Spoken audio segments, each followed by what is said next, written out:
Hello everybody and welcome to We Never Learn Season Dose, Episode Dose, Double Dose as they call it. Yeah, speaking of double dose, we had a double dose of bloody Sensei this week, the best girl, the only girl. There's like 5, 6, there's a lot of them, okay? There's a lot of girls, but you know what I'm saying. Sensei best girl. But yeah, as always, I enjoyed this episode. I've said before, I'm high school harem trash to the core. Like, I know they're not technically that good, they are just time killers. But I like time killers. If you know, I really like them. So yeah, this was just more of the same. I think I'm just saying every week. It's like it was more of the stuff, the good old shenanigans you like. But this one had more Sensei, and she's the best. So yeah, let's dive right into the episode, see what happened, and whatever we do after that, let's do this. First part of the episode opens up with Furuhashi feeling good about herself. She's just solved a big old science problem, physics problem, and she's feeling like she could do anything. So what she do? She heads to the kitchen, and then we fade to black. Black is the open. We fade to the opening, which I don't know if I mentioned it last week. Really like the opening. Like I don't know if I like it more than the first one or not. I don't really remember, but you know, I think it's pretty good.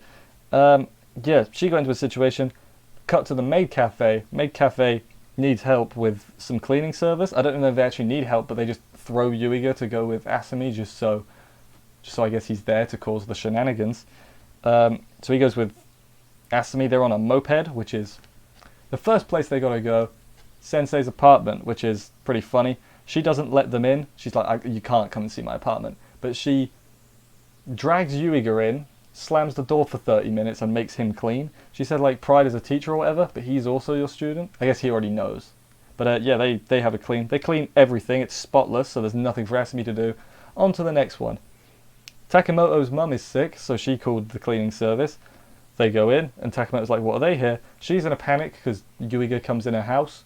Not like that. And accidentally makes them a 4-course meal and cleans everything, so there's nothing for them to do. Oh no. On to the next house. It's Furuhashi's house. You might be seeing a pattern here. It's Furuhashi's house. She gets worried because Yuiga looks confused because she messed up cooking or something. She made an absolute mess of the kitchen, let me tell you that. She tries paying them to leave like Sensei did, but they won't leave because she's hungry, like can't leave you hungry. So Furuhashi closes the door and orders takeaway. So then Ogata comes with the takeaway. And then they eat the takeaway, which is pretty funny. Then on the way home, Asami's sad or annoyed because she hasn't done any cleaning. But got paid. Imagine being annoyed that you got paid for not working. Like, am I just extra lazy? I'd love that. That sounds great. But yeah, then she cleans Yuiga's house on the way home just because she felt guilty, I guess. And including, she cleaned Yuiga's ears and teased him a little bit. But he's like, haha, I'm not going to fall for that. But by his response, he definitely fell for that, didn't he? Yeah. But yeah, that was the first half. First half was alright. I think I preferred the second half for obvious reasons. But first half was pretty funny too. Asami's alright. She's just kind of the extra one to me. Like you got the other 4 and then her. She doesn't quite feel like one of the main cast yet. Maybe that's just me being a bit harsh. But, you know, she'll fit in, I'm sure. Second half of the episode everyone can relate to. Furuhashi's falling asleep in class. Sensei isn't happy about that. I fell asleep in class so much. It's like proper like... When it was subjects you didn't care about, it's really easy to fall asleep in class. And depending on which teacher you have, sometimes teachers just let you sleep, and they're like, "Well, it's your fault if you don't care." And if you don't care, then you know you don't care. So they don't care that you're missing it. They're not going to go out of the way to help you, and you don't care because you just don't care. I'm a terrible student. Never fall asleep in class. Always study. I'm there. I'm helping people. Yeah, Sensei gets mad. Later, Sensei's writing like a pop quiz or whatever on her laptop. She didn't save, and the laptop ran out of battery. And again, everybody can relate to that. Everyone's had the computer crash or something when they haven't saved something. They got a load of work to do, and I'm getting flashbacks, and it's not good. But yeah, the next day, because she worked through the night to redo it, everyone, all the students think she's glaring and extra mad, but no, she's just struggling to keep her eyes awake. So she looks angry, which fair enough. Yuiga's the only one who noticed that she's tired because I don't know how, she smacked her head back on the blackboard. It was a blackboard. Later, there's a boring assembly in the afternoon, which is... I mean, aren't all assemblies boring, you know? And then Sensei's really struggling to stay awake. She almost nods off, but then Yuiga sneezes. It was a fake sneeze, obviously, to keep her awake, which, you know, good guy. Gets to her her apartment, is like, finally, go to bed, you know. Lost her key, so, Yuiga found her looking under a vending machine with her butt in the air, which I'm not going to comment on, even though I just did. And then he helps her look for the thing. They search through her bag again. The key was in a USB case, because the USB had the test on it, which I guess they don't have like Google Drive or whatever at this school. Surely that's more simple. Yuiga should have said that. Have you heard of cloud storage? You should try that, Sensei.